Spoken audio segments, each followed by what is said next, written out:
আমরা ছোট্ট একটা টিম ছিলাম, আমাদের মধ্যে কেউ এমএলএ ছিল না, কেউ এমপি ছিল না, কেউ কোনো পরিচিত মুখ ছিল না।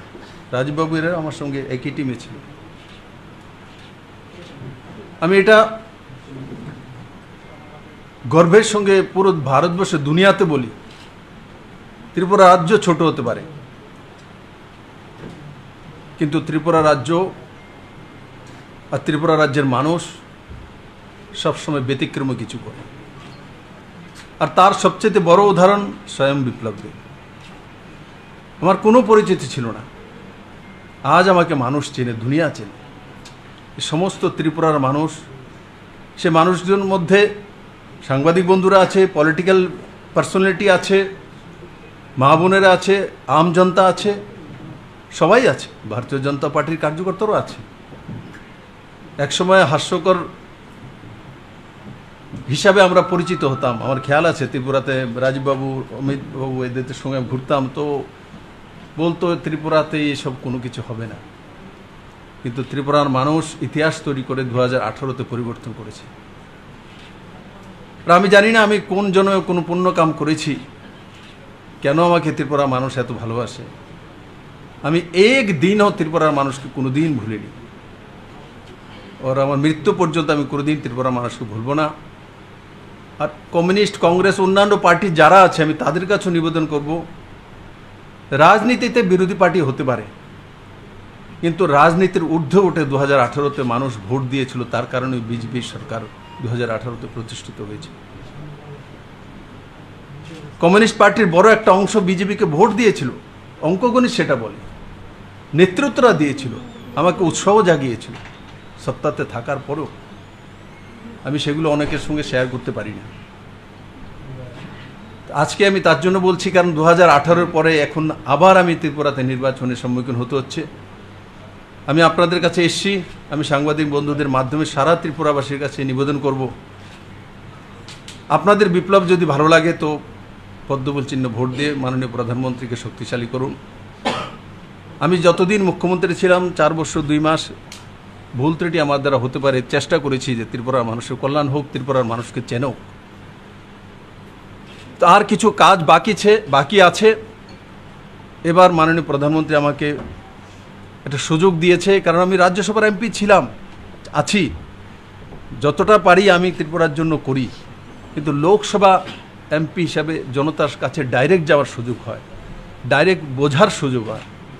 আর আমি নিষ্ঠার সহকারে সেই কাজগুলো করব।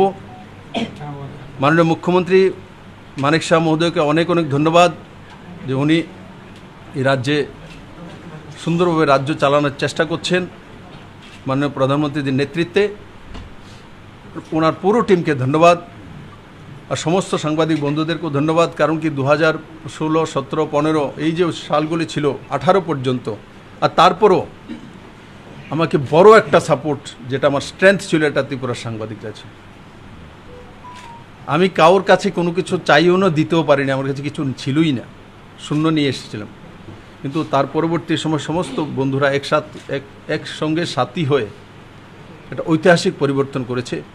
আর আমি আশা করি এই 2024-এর নির্বাচনে আপনাদের মাধ্যমে আমি আপিল করি, এখনও যারা কংগ্রেস, সিপিএমের সঙ্গে সাপোর্টার রয়েছে, আমি আপনাদেরই ছেলে, আমার কাছে আসুন, মোদির সঙ্গে চলুন।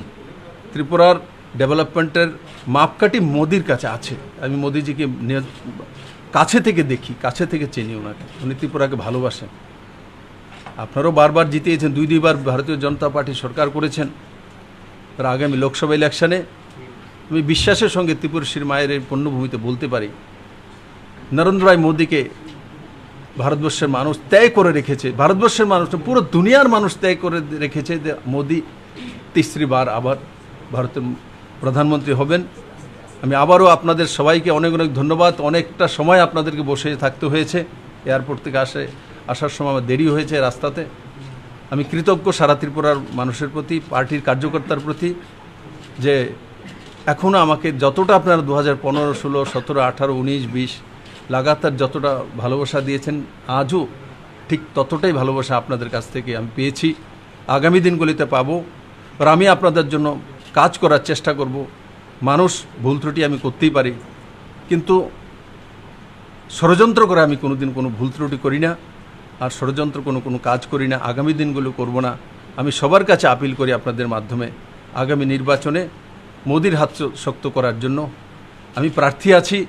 যদি ভালো লাগে তো আপনার ছেলেকে, আপনার ভাইকে আর আপনার সহযোগীকে পদ্মফুল চিহ্নে ভোট দেওয়ার জন্য আপিল করুন। ধন্যবাদ। যদি কারোর কিছু প্রশ্ন হচ্ছে, যদি জোট প্রার্থী আপনার প্রতিদ্বন্দ্বী হয় পশ্চিম ত্রিপুরা আসনে, যেভাবে আমরা 2023 নির্বাচনে দেখেছি বাম কংগ্রেস জোট হয়েছে, এবারও যদি জোট প্রার্থী নির্বাচনে আপনার প্রতিদ্বন্দ্বিতা করে কিভাবে মোকাবিলা করবেন, এক।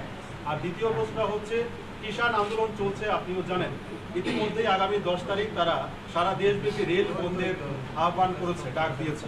এই পরিস্থিতিতে 400 পারের যে স্লোগান, সেটা কতখানি কার্যকর হবে? দেখুন, আমি যেই প্রদেশের এখন ইনচার্জ প্রভারী আছি, ওই প্রদেশের বর্ডারেই, পাঞ্জাব বর্ডারে এরা বসে আছে।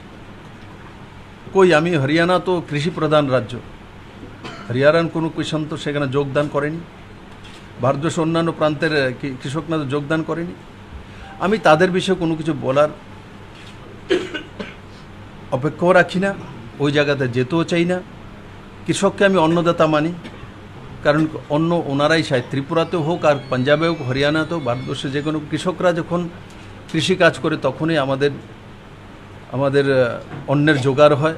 আমি সমস্ত অন্নদাতাকে শ্রদ্ধা করি।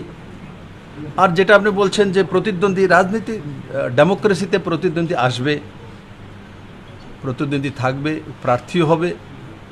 আমি আগেই বলেছি, আমি সবার কাছেই প্রার্থনা করব যে প্রার্থী তো সবাই হবে, অন্যান্য পার্টি থেকেও দেবে, কিন্তু আমি ত্রিপুরার সমস্ত মানুষের কাছে, তার মধ্যে প্রার্থীও আছে, যেইখানে প্রার্থী হতো ত্রিপুরা বাইরে থেকে কেউ আসবে না, লোকসভাতে অনেক সময় আসেও। তার জন্য পুরো ভারতবর্ষের মধ্যে যে কোনো জায়গায় যে কোনো লোকসভা বা রাজ্যসভা দাঁড়াতে পারে মানুষ। আমি তাদের কাছে আশা করব যে আমাকে আশীর্বাদ করার জন্য, আর যাতে নিষ্ঠা সহকারে আমি কাজ করার যে সুযোগটা পেয়েছিলাম আগে, এখনও রাজ্যসভার এমপি হিসেবে আছি, আগামী দিনও যাতে করতে পারি, সেটাই আমি সবার কাছে আগ্রহ করব। স্যার, দুটো বিষয়। আপনাদের দলের প্রথম প্রার্থী তালিকাতেই আপনার নাম, এবং সেখানে আমরা দেখেছি মাননীয় প্রধানমন্ত্রীরও প্রার্থী হিসেবে তালিকায় নাম রয়েছে। এটা কিভাবে দেখছেন? আর দ্বিতীয় বিষয়, প্রচার কবে থেকে শুরু করছেন? দেখুন, মাননীয় প্রধানমন্ত্রী নরেন্দ্র ভাই মোদী বিপ্লবদের পরিচয় করিয়ে দেবে, তার জন্য নরেন্দ্র ভাই মোদীর নাম না, আজ মোদীর নামে ভারতবর্ষকে চেনে মানুষ, সবচেয়ে বড় বিষয়, সত্যি কথা। আচ্ছা, নরেন্দ্র ভাই মোদীর নামে ভারতবর্ষকে চেনে পুরো দুনিয়া, সেটা আমাদের ভারতবাসীর জন্য সবচাইতে গর্বের বিষয়। তো স্বাভাবিকভাবে আমাদের দলের সর্ববৃহৎ নেতৃত্ব উনি, তো লিস্ট বেরিয়েছে, তার মধ্যে সমস্ত অনেক এমপিদের 195 জন লিস্ট ছিল, তার মধ্যে আমারও আছে। তো আমি ভাগ্যবান যে ভারতীয় জনতা পার্টি, নরেন্দ্র ভাই মোদীর নেতৃত্বের পার্টির আমি সাংসদের যে টিকিট আমাকে পার্টি দিয়েছে, আমি তার জন্য মাননীয় প্রধানমন্ত্রী জেপি নাড্ডাজি, অমিত ভাই স্যার প্রতি কৃতজ্ঞ। আর বাকি ইলেকশন হবে, ইলেকশনে প্রমাণ করার দরকার নেই। আর ভারতীয় জনতা পার্টির সমস্ত কার্যকর্তাদেরকে আমি বলবো আপনাদের মাধ্যমে, মানুষ বিজেপিকে পদ্মফুল চিহ্নে মোদীকে প্রধানমন্ত্রী বানানোর জন্য বসে আছে। আপনারা শুধু বুথ ওয়াইজ মানুষের কাছে গিয়ে একবার আপিল করুন। আর মাননীয় প্রধানমন্ত্রী সবাইকে প্রণাম জানিয়েছে, নমস্কার জানিয়েছে, উনি আপিল করেছেন, সেটা বললেই আমার মনে হয় ভারতবর্ষের জন্য কল্যাণ। প্রচার কবে থেকে শুরু হয়েছে? প্রচার আজকে আমি এখানে মাতা ত্রিপুরেশ্বরী মন্দির পুজো করার জন্য যাব, তারপর এসে আজকে পার্টি বিষয়ে একটা মিটিং আছে, অ্যাটেন্ড করে কালকে আমাকে দিল্লি যেতে হবে, কারণ কি হরিয়ানার প্রি বোর্ডের মিটিং আছে, আমি প্রভারী আছি। আর তারপরে একদিনে আমি চলে আসব। আর 8 তারিখে আবার আমাকে যেতে হবে সন্ধ্যার সময়, কারণ কি পার্লামেন্টারি বোর্ড মিটিং আছে। ওটার পর আমি 9 তারিখ থেকে ত্রিপুরাতে প্রচার শুরু করব। আর আদরণীয় আমাদের প্রদেশ অধ্যক্ষজি আছে, মাননীয় মুখ্যমন্ত্রীজি রয়েছেন, ওনারা যেভাবে আমাকে মার্গদর্শন করবে, যেই রাস্তায় নিয়ে যাবে, আমি সেই রাস্তায় জনতার কাছে যাব।